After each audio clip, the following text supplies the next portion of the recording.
being in that environment. And I was actually, me and him were both sitting at the production meeting during the show, like before the show and stuff like that, whereas like a That big must have round been table. surreal. It was so surreal. And like you're seeing people backstage, like the Undertaker's just standing over there, or I walk by Rey Mysterio.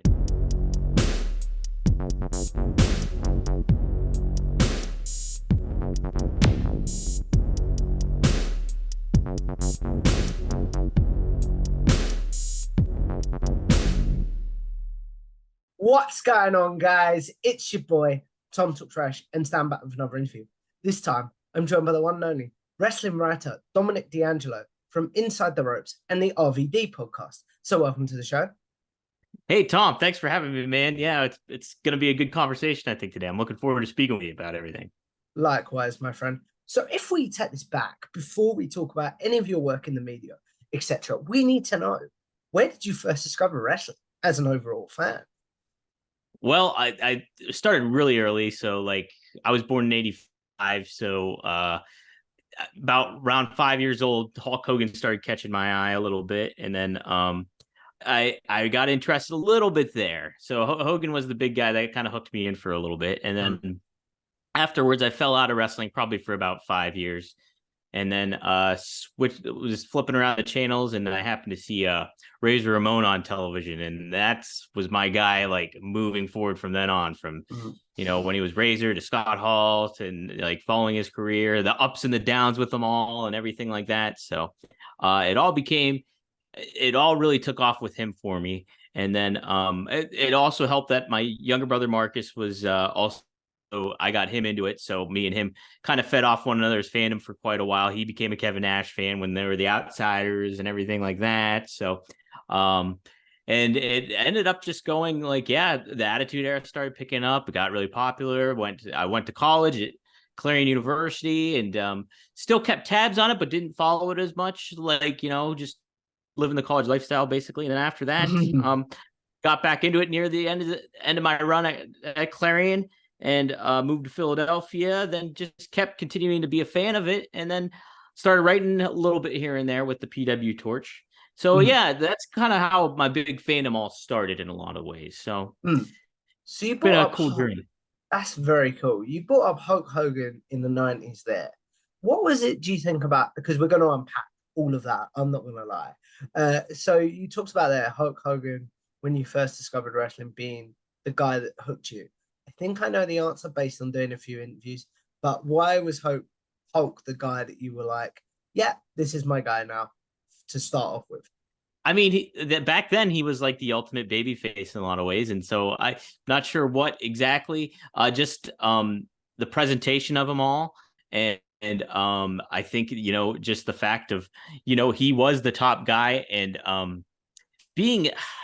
I remember seeing like a Nickelodeon show or something, and I think it was like they did almost like a biography on him when he was a kid or something. It was like a heavy set or something like that. And I remember watching that and really being captivated by that too. I don't know how accurate it was now that I look back and think about it, but I remember that being like a real, like, humanizing him in certain ways for me, I think, as a kid, and just being intrigued in that way. And so, the presentation of how McMahon and WWF put him in that position, his engaging personality, and just him being like such a star. He felt like a star back then. So yeah, I think that's the big reason. Do you think that's something that's missing in wrestling nowadays, if we think about it? Because the most wrestlers, and this isn't a knock or it isn't trying to be a knock, could Yeah. look like you or I, and you could see them at a barbecue or something like that. Do you think the big sort of star power is missing in wrestling today? I think really it is missing a lot of it. Because you look at guys, when I go to like get certain conventions, or run into people through ad-free shows or anything, you see somebody like Road Dogg or Billy Gunn, and like they're humongous, they're massive, like, and you don't really look at them that way when you like grew up watching them. They were big, sure, they were big dudes, but like you always think about like, oh man, yeah, imagine him going to get like Taker's the big guy, or Kevin Nash, or the Giant, or whoever. But these guys were massive in their own rights too, and um I think something I heard about way back on the PW Torch. I think Bruce Mitchell said it or something, but like, you're as a fan, you're sitting away from the ring, and the ring is up almost on a stage. Basically, it's like elevated up, and so there's almost that unattainability that in between you and the wrestling ring and the stars inside of it. So there's that air of mystique. There's that air of rarity that you don't see. I mean, no offense to some of the guys today, but I do see some of these talents, and I'm just like, what? You see them physically, and it's a physical business. It's always been a physical business, and you see that, and it's just like, yeah, like you said, it's like you could be almost having a barbecue with that person or something like that, I where it's didn't just like mean that. that as a knock. I want to make that. No, yeah, absolutely. But it's certainly you do get that vibe sometimes. But there's still, I think, still physicality is a big thing. Obviously, the look and things like that, I think, is a big thing. I think still always the big takeaway will be the charisma and the personality and who those people are. So if you're able to convey certain like things like that, like somebody like Daniel Bryan or Bryan Danielson, for example, amazing. Like he's the guy that like I really get engaged with today because he's got his own charisma, he's his own person, and that stands out to me, and he's able to connect with the crowd. So that connectivity, I think, is always going to be primary first and foremost. Then later on, like to your point, I think like the physical size and nature of people is also that's an intriguing thing that is missing today. So you brought up there the fact that Hulk Hogan was your guy originally, but then you talked about Razor Ramon being sort of your next big sort of this is my guy, and you sort of followed his career sort of. So why do you think he connected with you when maybe don't get me wrong, he was still muscular and things like that, but he was more, he wasn't the everyman because he was a rip-off of Scarface, for lack of a better word, but he still had that everyman quality. So why do you think he connected? Well, I think his looks, definitely his look, his appearance and stuff like that, the slick back, jet black hair, the like, and my dad also like kind of vouched for him too when he saw him. He's like, oh, that guy looks cool. Like he looks like a badass and stuff like that. So that kind of definitely sparked me a little bit. But yeah, just how he kind of stood apart from an appearance wise from other talents and stuff like that. And yeah, I think a lot of that, and then his charisma and his in-ring presence and how he handled himself in the ring. He was like too cool for school. I never looked at it. So when I started tuning in, he was a good guy at that point in baby phase. And so like, yeah, I was able to kind of connect in that former fashion. And then I remember transferred out of Catholic school to public school. And around that time, it was 96, 97, so to speak. And I was like, fads all over the place. I wasn't like, I was still into wrestling, but I didn't follow it. And then I remember flipping the channels once again and seeing him on Nitro and being like, oh, there's Razor Ramon. And boom, back again, I'm at it. So, and then at that time he was a heel, but yeah, he always stuck with me. And if it wasn't for Scott Hall, I probably wouldn't be what I'm doing today, to be honest. Did you, with your work, because he passed away last year, if I've got my facts right, it was last year, right? March of last year. Yep. Yeah. Did you ever have any interactions with him through your Yes, work I in the did. media? Yes. Well, so here's kind of it's kind of bittersweet, but I also told my brother this too.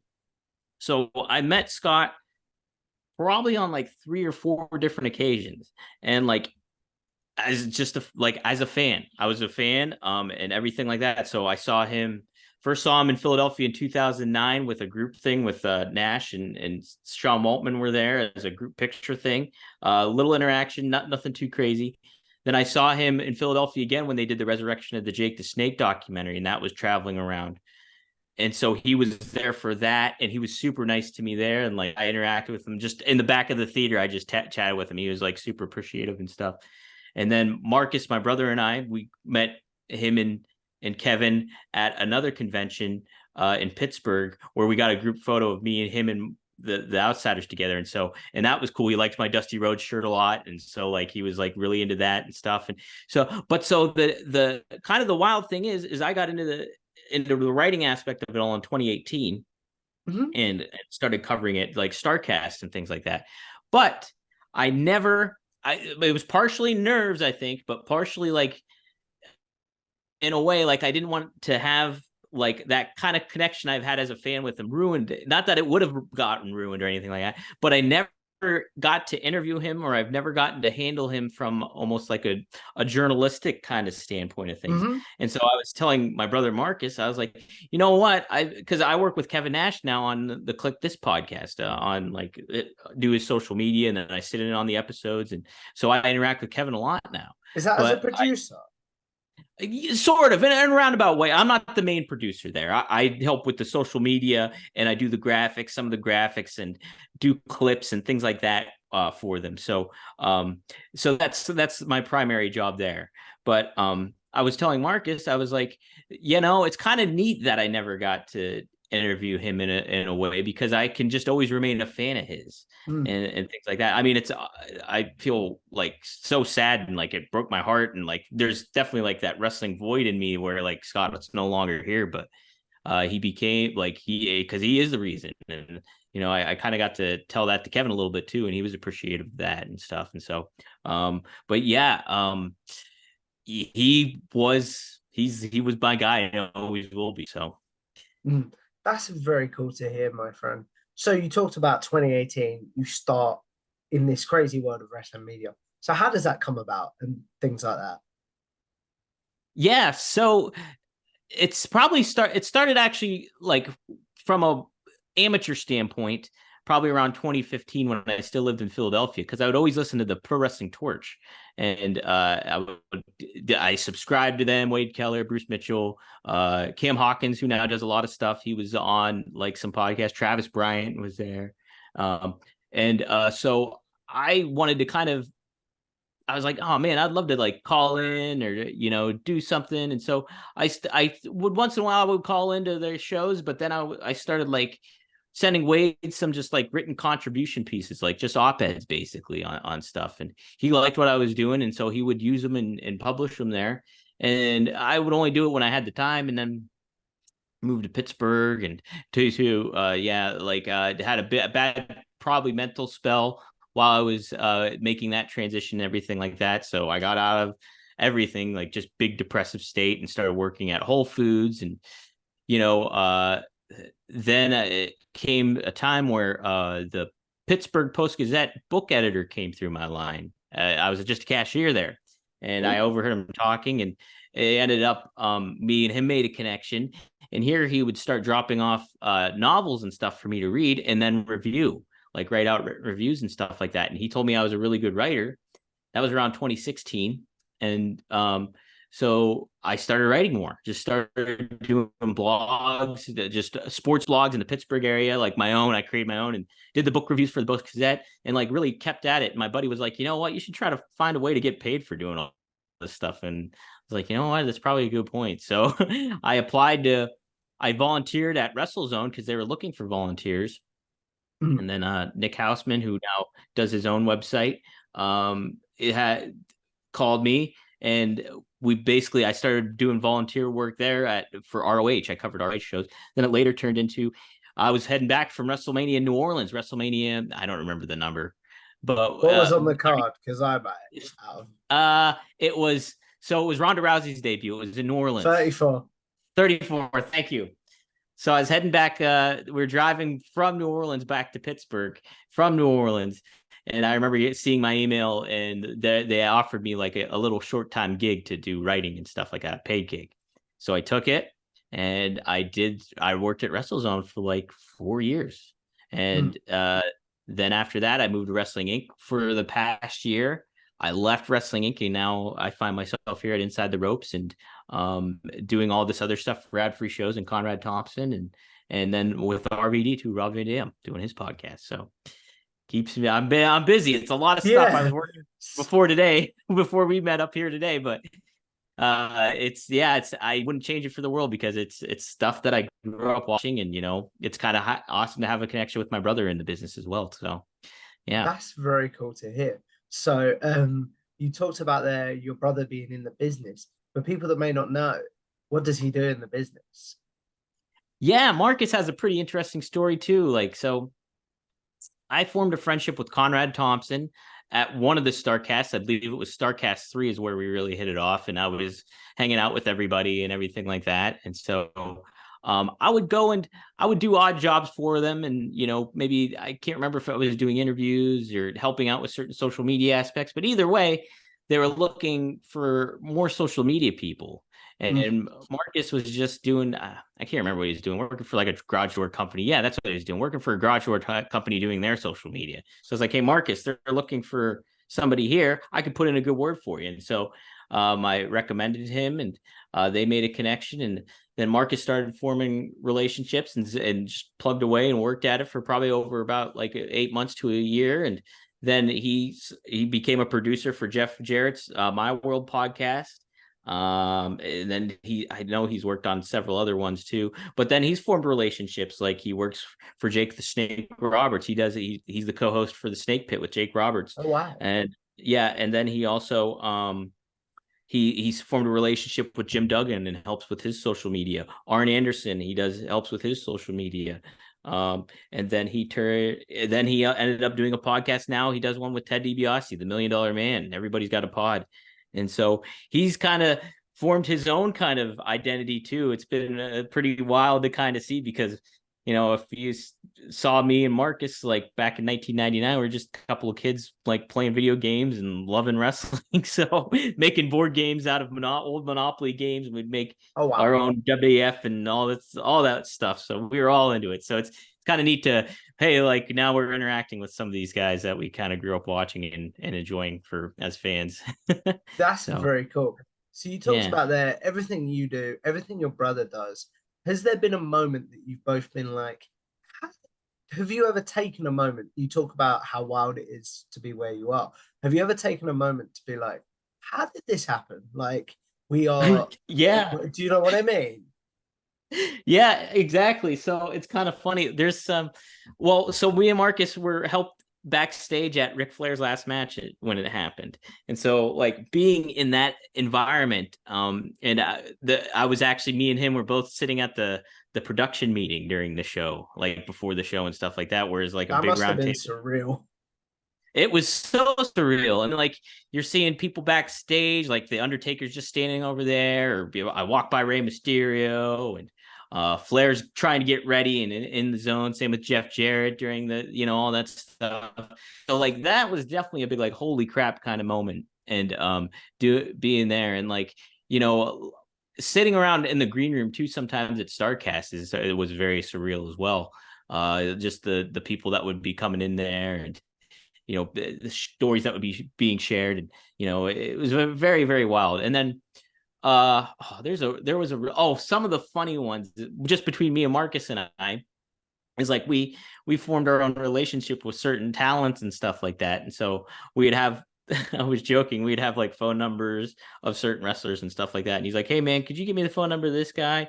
And I was like, well, if you give me the phone number of this guy. And I was like, so it's like we're almost trading sports cards like we were kids, but with wrestler phone numbers. And I was like, dude, how freaking crazy is that we're like doing this kind of thing? When we were maybe trading wrestling figures as kids, and here we're like getting phone numbers from one another so those have been some pretty big surreal. There's been several ones where like, man, how did we get here? And like, what the heck's happening? It's like, yeah, there's been a lot of those, Tom.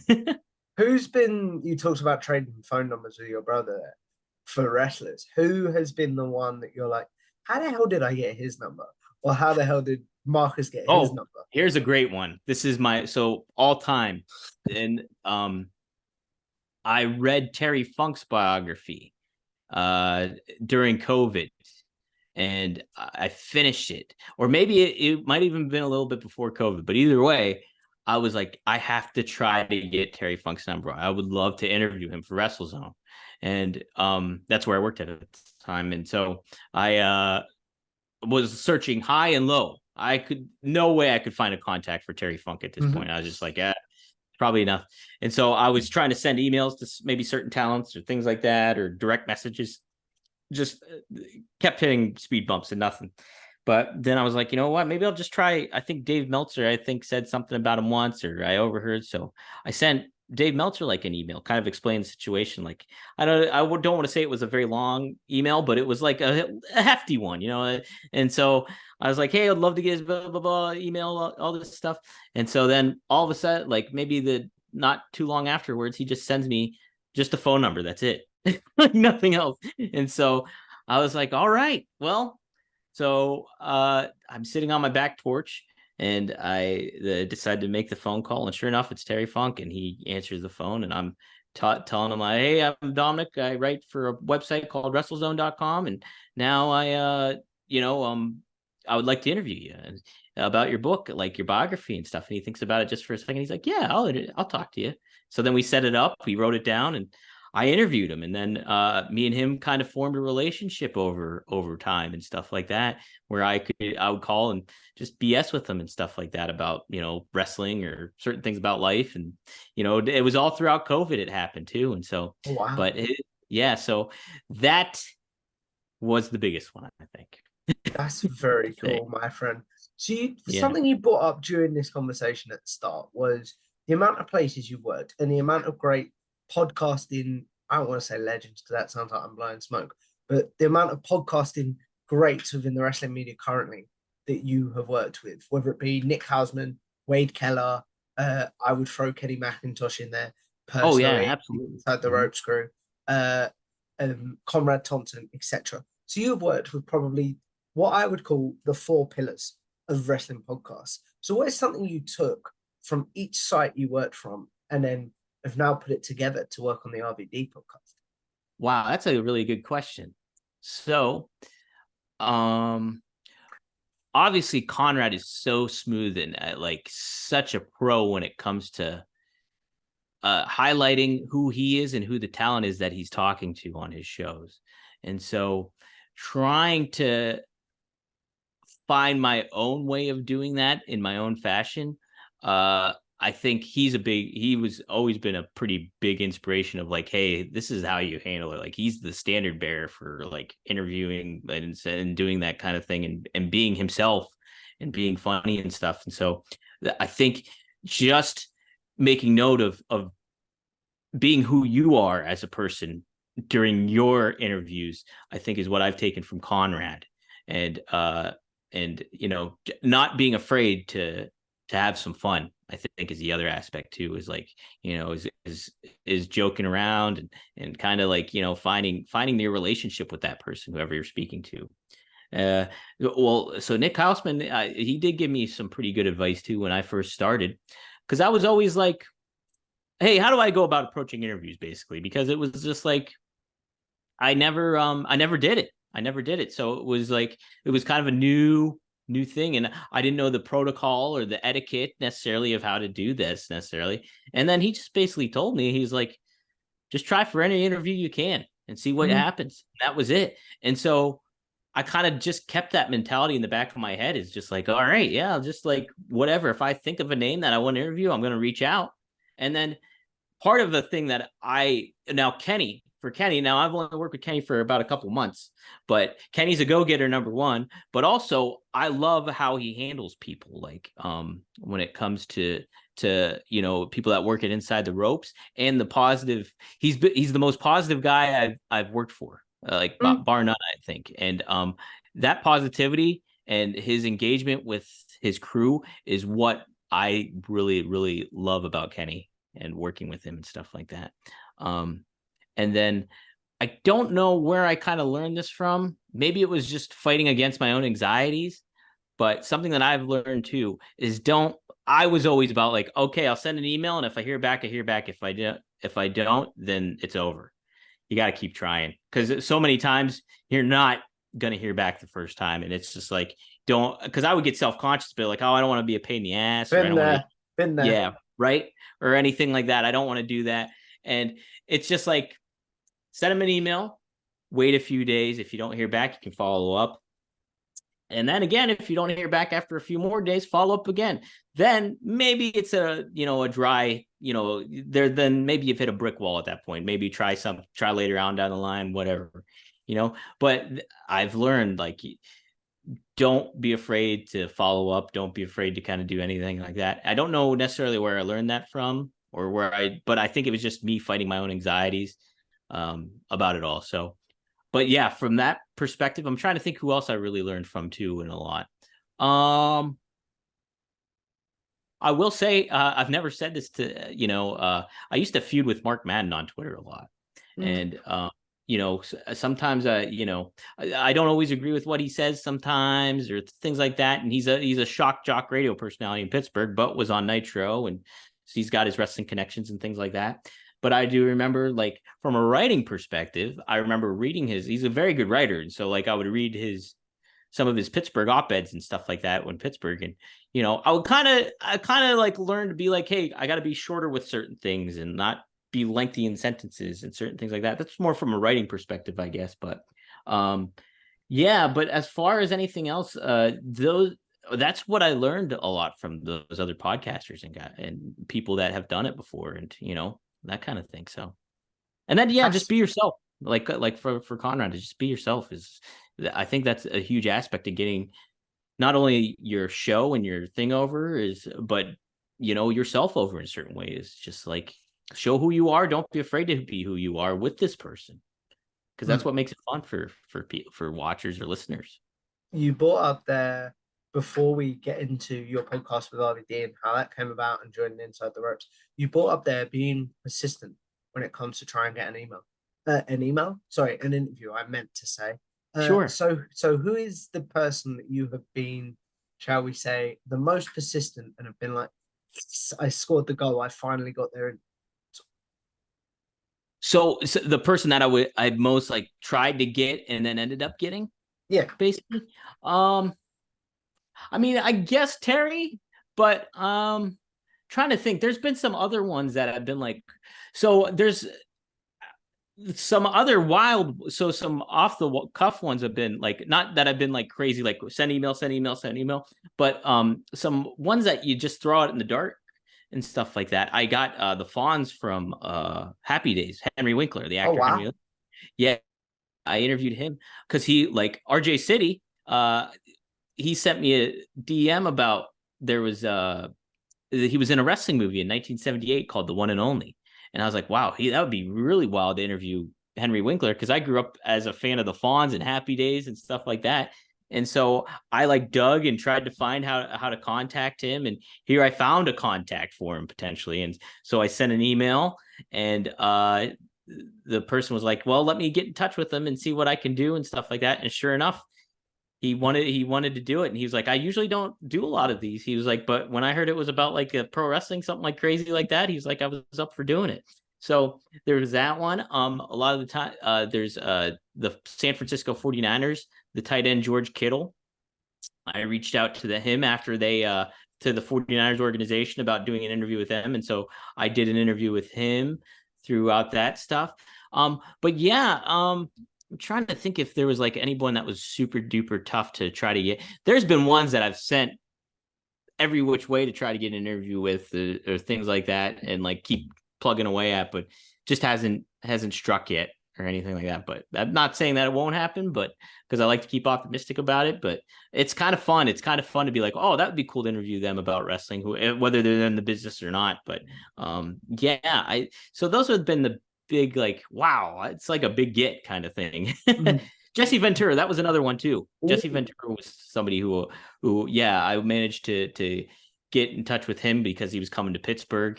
And so he was somebody that took a while to kind of get, but I ended up getting him too. So that was great. That's very cool there. So you talked about I'm trying to sort of do a segue, but I'm very bad at that. I do. It's all right. I'm awful at them too. So you talked about interviewing and stuff, which brings us to Inside the Ropes. How did you finally land there? How did that sort of become your current home? How did you connect with Kenny and the crew, etc.? Yeah, so I first met Kenny, oh my gosh, probably, I might be way off on here. I don't even know if he was at this event. One of the early AEW events during the media scrums. Maybe like somewhere around 2019. He was one of the first kind of guys in the business that like I kind of, made an association with and would familiarize myself with, because like he was always there a lot of the times, like, in a part of the scrums, and he was a real go-getter during those things too. And so, so that's another thing I kind of learned from him too, is like, hey, don't be afraid to kind of get up in the business and do what you need to do. So yeah. So then we formed a friendship for that way. So like, well, we say hi to one another and, like exchange pleasantries and stuff like that. And then so we formed a like good friendship and stuff over the course of time. So like, I was trying to look for more gigs. My situations at certain outlets were changing, and I was trying to transition also out of my full-time job at Whole Foods, because I was still working at Whole Foods when I was doing some of this stuff. And then Wrestling Inc. came along, and I was able to leave Whole Foods.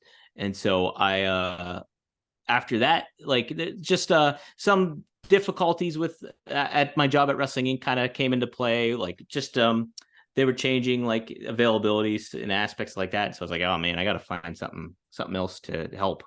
And so I reached out to Kenny, and he kept me on file for a little bit, and then he reached out to me and he was like, hey, if you're still interested, we'd love to have you aboard. And so I spoke to him and Dante, and we got the ball rolling. So I started at the end of May.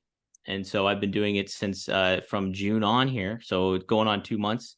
I just wrote on Twitter too. It's like I'm almost up to 300 articles now at Inside the Ropes. Wow. So, yeah. So so it's been fun. But like the team has been so great. It's just like been such a good crew. Everybody's been super positive and helpful, and we joke around on our chats and stuff like that, and like just talk about certain aspects of wrestling and stuff, but we get our jobs done. And it's definitely a big group effort, and Kenny's very proactive in there too, so he's a great boss. Like I love working for Kenny Inside the Ropes, and it's always been like kind of like a cool publication that I was like, dude, I would love to just be a part of that, because I love the brand, I love the look of it all, I love and and then eventually too, I grew to love who I'm working with too, because it's just like I got to know everybody and stuff. So yeah, man, it's been awesome. I love Inside the Ropes. It's been a lot of fun. It's definitely reinvigorated the writing style too for me. So you talked about it reinvigorating the writing style there. What do you do on days that you're like, because you talked about some mental health struggles and things like that. What do you do on the days that you're like, I've watched far too much wrestling and I'm burned out? How do you get the job done? Almost. And that's a great to flip the question, if you do not mind. Yeah, absolutely. How do you sort of say a big moment happens? Like, I'm going to throw one out there that happened a few months ago. Don Callis turning on Kenny Omega, and you want to react as a fan. How do you remain professional in your writing at that point, but also keep your fandom alive at the same time? Sure. So, to the first point, that was very wordy. I do apologize. Yeah, what was the first part of it, if you can remind? Like, how do you sort of on days that you might be burned out? How do you sort of say, okay, I've got to get the job done here, but still keep it fun, almost? Still keep it fun. So yeah, because you'll hit those kind of speed bumps where you're like, oh my god, I'm burnt out. Well, how do I, do everything and like kind of keep a mentality about it and make sure I'm doing it in the appropriate fashion and handling it in an efficient way, and making sure that the content is good.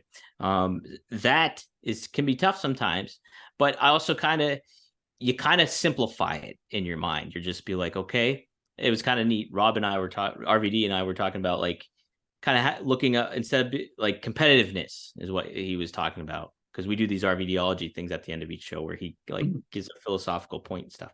Anywho, he was talking about like competitiveness, and he was like, instead of like looking at things as like a bigger picture of like, oh, I got to do this, I want to be best at this. He's like, chalk up things as little wins, instead throughout your day. And so if you're like, okay, if I can get this done, I will feel accomplished in this, and I'll get this done. So it's like you kind of set the little goals for yourself throughout like the shift, but you also have to kind of float on with feeling that lethargic or anxiety or disconnect, just power through it basically, and just do it, because you just be like, okay, nah, that's just a feeling, I'm just not feeling great about things, or burn out about everything, but you just power through it and kind of get the job done, and like do it to the best of your ability, and just kind of not be too hard on yourself either. Just be like, yeah, I'm just going through a bad time, so it's like I don't feel like, because wrestling is all over, and for the gig, and it's like it's very tough for me to now sit down and watch Dynamite, or to sit down and watch any product. A lot of the times I have to make an effort to sit down and watch it because I've been covering it all day. So, yeah. But as far as, I'm sorry, geez, now I forgot the second question. What was the second question? How do you sort of, if a big moment does happen and you want to, keep that designation. and that professionalism might be the wrong word, but I know what I mean. Yes. I don't think you run from it completely in certain aspects. So if I see something cool, like if I did get excited about Don Callis turning on Kenny Omega, I thought it was such a cool moment or a wild moment, I'll embrace it on social media. I'll be like, holy crap, that was pretty awesome. Or, say what I feel about it or anything like that, and give my opinions there. Now, when it comes to like writing about it, I sort of find the balance. Sometimes I think I could probably do a little bit better of it, but it's just like, you just explain it for what it is first and foremost. But I think to add a little flavor to the article or to what the people are reading, you add not necessarily your opinion, but you kind of add to the excitement that maybe that person or what you felt or things like that. Like, so for example, like if I'm excited about what Roman Reigns is doing with the bloodline, and I've been keeping tabs on it, and I'm very compelled by it. If I happen to see an article that's available that like maybe that was pitched to the team or something, that I'll be like, oh, I'll write about that, and I know what I want to say, and like I'll have some fun with it. So it's not. So yeah, it's just a matter. Like, I mean, the big thing is don't necessarily give your opinions very much when you're writing and things like that. If you keep away from that, but you can share in your excitement about it all through how you write it, that makes an article all the more better, I feel. And then you feel really good about it too when you do it and while you're doing it, especially if you come up with some cool ideas as you're writing, like, oh, I could make this thing. And then I have a little fun with some stuff, like I'll do puns here and there or whatever, but yeah, just having fun with it. But yeah, also just keeping the thing, like keep your opinions mostly to yourself, unless you're writing an op-ed piece where you can say stuff, or on Twitter. I'll voice my opinion on Twitter from time to time, like, on a lot of stuff. So it's just like finding a different outlet to kind of do that stuff. But then, yeah, if you're being a fan, like, and enjoying what you're seeing, there's nothing wrong with that at all. I think you just don't act like a fan when you're writing about it, is the aspect of it all. Yeah, I mean, you can share in the enthusiasm, but and through your words. But yeah, I think that's the best kind of way to approach it, is find those outlets to kind of share your excitement and your opinions, but make sure they're appropriate ones, not through giving people information to read in a lot of ways. That all makes a lot of sense. So before we get on to mental health when it comes to podcasting and things like that, how did the RVD podcast come about? How did you end up connecting with RVD? How did you end up doing a podcast with him and all that good stuff? Yeah, so sometime when I was working at Whole Foods at WrestleZone, I think RVD was promoting his RVD CBD at the time, or Headstrong, his DVD, his documentary about concussions and stuff like that. That's what he was promoting. And somehow I was able to get an interview with him. And so it was kind of funny because I was like literally on break at Whole Foods. And so I just went into like a spare room, like, on the floor, like in the warehouse area, and like did my 20-minute interview with him, like in an office, and like just did it from work. And then afterwards, then I did another interview. I think that was for RVD CBD. And so, I had a fun conversation with them there. And then, so I had his information, and, once in a while, if I was in Vegas or something and I wanted like an opinion of a place to eat or something like that, maybe I would send him a text, or if he had recommendation. But he didn't know me from Sunday. Like he already meets so many people that it was just like, hey, I kind of always just reintroduce myself when I would send him a message if need be. Yeah. But then, so then Marcus, he started really getting the gears turning with the podcasting and doing, he had Jake, and then he eventually got Ted DiBiase, and it's always been something that I wanted to do. And I'll be like, I was trying to, and he was talking about like, oh, there's this list of people that I might be able to have more podcasts with. And he was like, if you're interested, like, give me some names that this person might know. And so I was like, okay. And then I was like, man, that'd be cool if RVD was on there. And I was like, well, if RVD's on there, let me know. And he was like, yeah, I'll let you know. And then I was like, wait a second. I'm thinking in my head, I have RVD's phone number. I have his information. I was like, why don't I just text him and see if he's interested in doing one? So I was like, I reintroduced myself and I was like, hey, Rob, it's Dom. I'm, looking to maybe do a podcast, blah, blah, blah. And, we connected through that. And then, we went back and forth, pitched some ideas potentially if he was interested in doing it. And he had questions about it all. And we ended up talking all over the phone about it. And then he was serendipitously was coming to the Pittsburgh area for a wrestling show. And so me and him met up and uh hung out and for the night while he went and wrestled and stuff. And so after that it ended up kind of being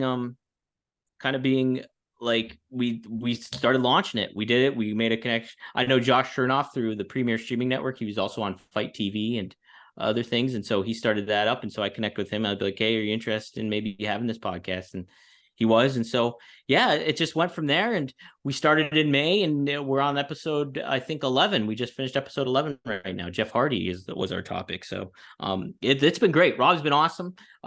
He is who you see he is, and he's just a very thoughtful person, very funny guy, and very great perspective. When I thought of one of a kind for a name, I was like, that's perfect, because and obviously that's his theme music and stuff like that, but I was like, this fits him. It's fits because he's one of a kind. And so it's been great, man. It's been a lot of fun. You talked about there Rob being who he is and things like that. Has there ever been a moment that he has maybe said something on the podcast and you've been like, oh, we're gonna have to edit that out, that's gonna get us in a bit of trouble, or anything like that? There's been stuff. I think I've never had to edit anything though. I always think from a perspective of how YouTube views some things, or how maybe people could take something out of context in certain aspects. There's maybe, actually, now I think about it, there was maybe one thing that happened that I was like, well, I'll cut that out just to be safe, kind of thing. And it wasn't anything big or nothing like that. But there's, I think it goes with kind of reading the room in certain ways, where it's just like, okay, how are people going to view this, and what could be the worst case scenario with this if it's something that's out of that somebody could take out of context, or write a headline in a certain way that you're just like, and obviously you can't control anybody, so but people are going to write what they're going to write, or things like that. But it's just like using an intuition of it, almost being like, that'll be taken out of context and people won't think about it a certain way. So yeah, I mean, that can go with a lot of different things. If you're doing interviews, or you're doing I produce several podcasts too. So I with the Road Dog, and I produce his podcast, and it's just a matter of what are people going to think about it, and how could it get blown out of context in a lot of ways is those are the biggest issues that probably went in when it comes to podcasting, I think. And a lot of it's not that often, it's few and in between, but you just kind of assess the situation for the most part. I understand what you're saying completely there. There's been a few times I've had to do that in my interviews, as I'm sure you can imagine. Yes. Oh, and sometimes talent makes it obvious, where you're just like, oh, okay, definitely can't have that in there. It's especially if you have a guest that you're not familiar with or something, and they come in and you're just like, oh boy, okay. But again, that doesn't happen too often. So you talked about there, obviously doing a podcast of RVD and stuff. We talked about how you keep your mind set to write and stuff. What is your prep for the podcast like? Not so much in terms of the research you have to do, in terms of the getting your mind in the zone to record. And then on the flip side, how do you maybe calm down if you need to after a podcast, because you might be on a high almost? That's a great question too. So for the first part, preparing myself is for not from a notes perspective, but from a perspective of getting the basics set up is I think important to me. So if I know I want certain aspects of for my vision's bad, so if I know I have notes that I will have, I'll make sure that something basic like that is like, okay, I'll make sure I have a document to the side that's the text is super big so I can just read it while I'm sitting here. So I'm not like leaning forward too often or, disengaging. And then like making sure I have the basic stuff like pictures if I want to put it up or footage I want to play or certain things like that. But from a mental perspective, I try not to think about it too much. I just try to be like, okay, we're talking about this, and I have my notes here. But like when I get situated or anything like that and get ready, it's almost just like, okay, like, you have a little conversation with whoever, whether it's Rob or, whoever, like if I'm sitting producing with Road Dogg and stuff, you catch up on stuff or whatever. And then you just start recording. But and it's tough because I mean, like you get in the habit and I'm sure maybe you've gone with this too. And um, I've told my therapist this too before. Is just like I would have I almost get like a dread when I have a good interview coming up. Like I'm like, oh my God, I'm like dreading this. Like Yep. I'm excited about it, but I like feel horrible about it. Like I want it to go well. I'm very like what happens.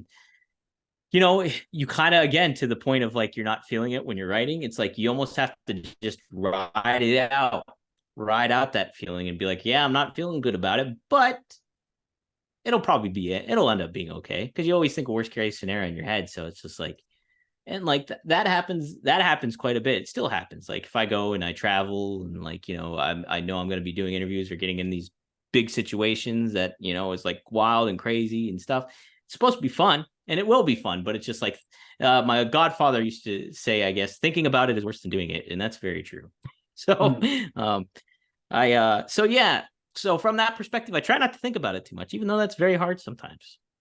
What about after the podcast, as we discussed? How Oh, do oh you yeah, go getting back down into from that high. civilian life almost, as I call it? Yeah, it motivates me to kind of do a little bit more a lot of the times once I'm done. Like, because for example, with Rob, we record typically every Thursday, and then I have to get it ready for the next day to send to Premiere. So like I'll get it done and I'll immediately make the show graphic and the elements for that. I'll download the episode, and then if I need to make any edits, I'll make some edits. But if not, I'll just send it right to them. But then, yeah, if I have some added work to do or something like that, I'll just do that, or I will do. Trying to think. If I feel good, I'll maybe eat something that that I've been looking forward to eating or something. I don't know. But it's like, yeah, it's kind of it is. You do, to your point, you get like that adrenaline rush and like you got to kind of settle yourself down from that high of it all. So yeah, you just find something that I almost find something that I look forward to been doing, like been wanting to do and stuff, and I get that done. Or like, yeah, sometimes it will motivate me to get more work done too once I'm finished, and then you kind of peter out. So That's very, very cool.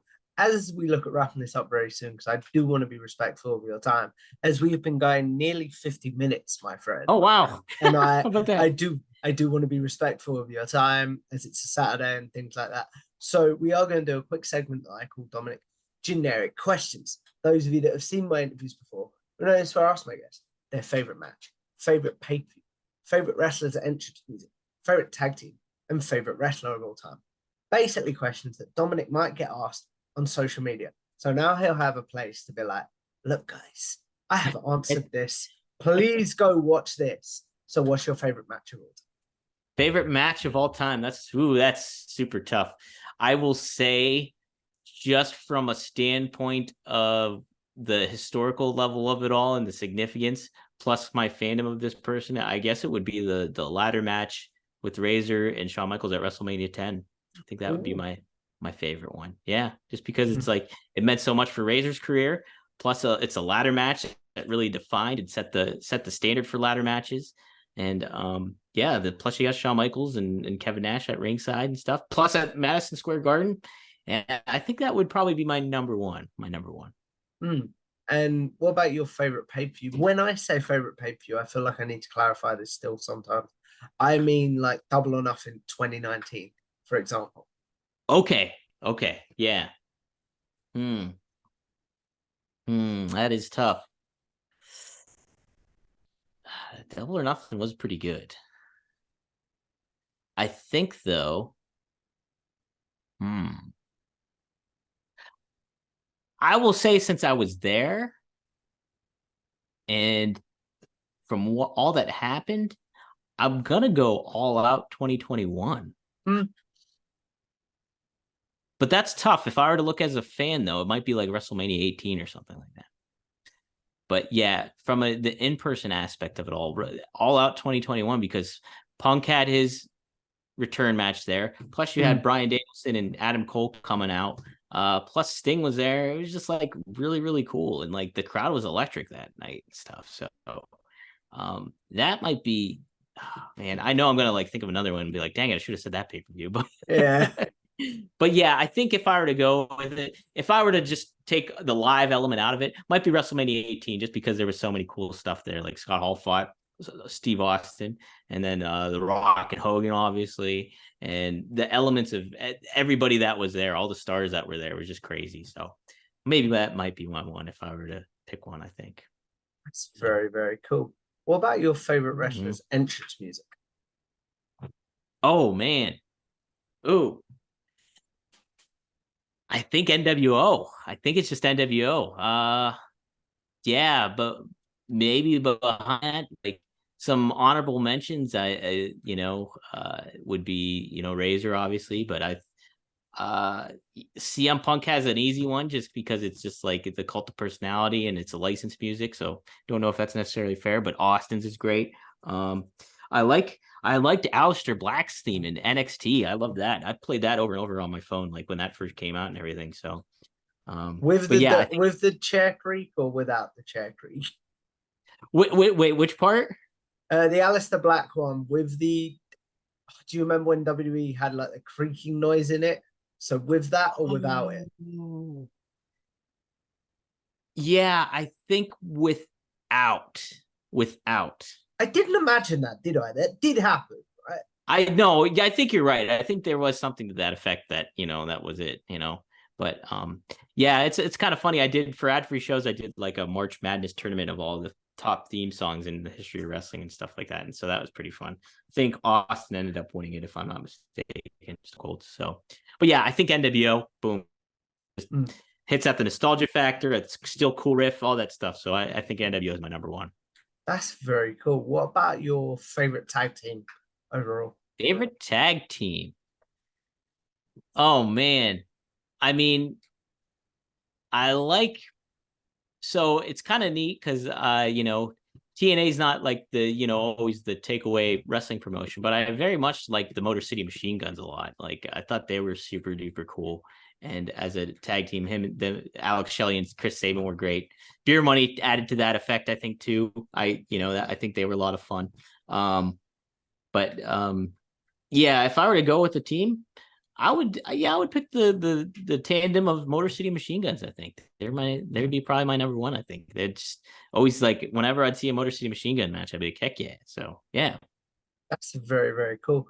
And as we wrap this up, Dominic, this is a very hard question for some people, but who is your favorite wrestler overall? Oh, Scott Hall. Scott Hall.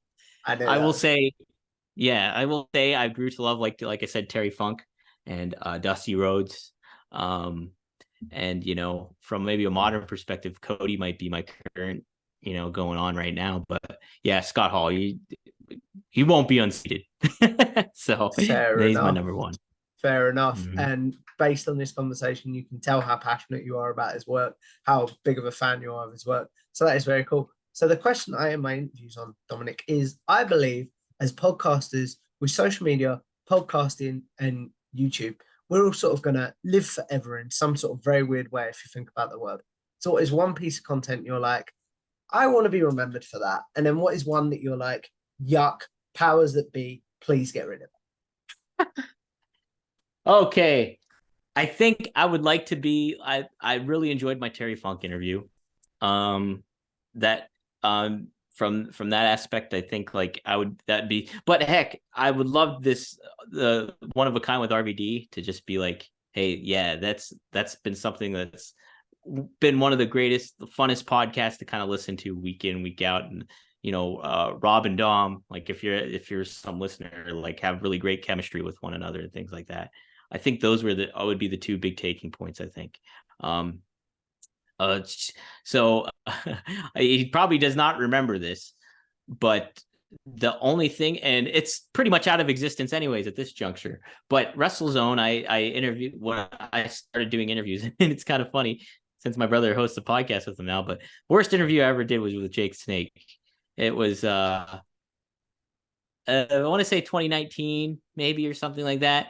But I remember, like, I can't remember what the event was for or anything like that, but I remember talking to him. And it was just when King Kong Bundy passed away. It was just when King Kong Bundy passed away. And so I started off the interview. I made mention. I was like, oh, King Kong Bundy passed away. And I was like, do you have any good memories of him and stuff like that? And he's like, oh, it's just too soon, man, and that kind of thing. And it didn't start off on the greatest kind of foot and things like that. And so then I was talking about like Ricky Steamboat, I think, and certain things like that. But then he basically ended the interview after like 12 minutes and stuff like that. So it wasn't my best interview by any sorts of the imagination. Not that I'm very embarrassed by it that much, because it's just like, hey, shit kind of happens and things like that. But yeah, and that's not really necessarily. You probably would have to dig really deep to find it on WrestleZone now if you want to, but it was only 12 minutes, so. That's probably the one I would kind of get rid of. But yeah, Terry Funk and the RVD stuff is what I'd really want to stand out at this point, I think. That's very, very cool. So as we wrap this up, Dominic, I obviously want to say thank you for a great conversation. Thank you for coming on. Where can the good people find you, your work, etc.? Sure. Yeah, you can find me on Twitter at Dominic DeAngelo. That's my full name, DOMINIC DEANGELO. And then you can follow the RVD podcast. Definitely subscribe to that. Write, if you like it, write some reviews, like a 5-star review or whatever. It's just one of a kind, number one of a kind with RVD. I think if you just type RVD in your podcast search, and it should pop up. But then you can follow that on Twitter at RVD Pod. It very much helps too to go to his YouTube channel at rvdpod.com. That's all you have to do, and it goes right to Rob's YouTube channel. And yeah, just feel free to hit me up and anything like that. I love doing this kind of stuff. So, and Tom, you're great at it, man. I had a fun conversation here and chatting about everything and covering a lot of the ground of my fandom and stuff like that. It's cool. It was a great conversation, my friend. So thank you again for coming on. So if you guys like this video, make sure you like, share, and subscribe to Tom Talks Trash on YouTube. Follow me on Twitter at Tom Talks Trash, and I will see you in the next one. Goodbye now. Thank